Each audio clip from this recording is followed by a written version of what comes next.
Did you and your spouse get in a disagreement over the weekend and now you're wondering if you should be considering divorce? So there are a number of different grounds for divorce that you should be considering when you're thinking about a divorce in Virginia.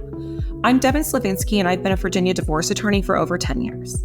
Let's talk about these different grounds for divorce. So in another video, I covered separation, and that's the most popular ground for divorce in Virginia. And that's when you've been separated for 6 months, if you have no children and you have a separation agreement, or you've been separated for 12 months if you do have children and you have no separation agreement.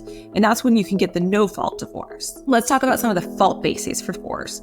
So we've got 4 different fault bases for divorce. So we've got conviction of a felony, adultery, abandonment and desertion, or cruelty.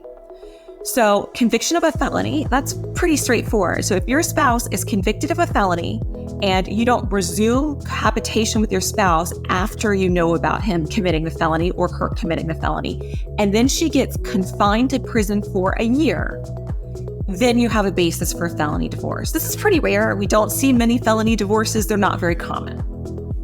Adultery is probably the most commonly known fault grounds for divorce.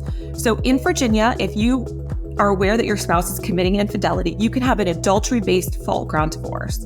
Adultery has a slightly higher standard for proving adultery than the other bases for divorce, but nonetheless, it is a basis for divorce in Virginia. It's the most powerful basis for divorce in Virginia because it can bar your spouse getting spousal support if you can prove that they're committing adultery. And there are some ins and outs to that. They're important to understand how they impact your case. Another reason that we see for divorce would be cruelty. Cruelty would be physical violence, domestic violence, and something that is really making a party, fear that they're going to be hurt while they're in the marriage. And the final but most common fault-based grounds for divorce would be willful desertion or abandonment. So willful desertion or abandonment is when one spouse just leaves the marriage. Maybe they just leave the home. And an alternative to this is actually constructive abandonment. So that would be that somebody starts acting in the home in such a way that they're intolerable to live with, and it drives the other person out of the home. And that's constructive abandonment. So we see those alleged a lot of the time. So abandonment is pretty common. The allegation of abandonment, the allegation of constructive abandonment.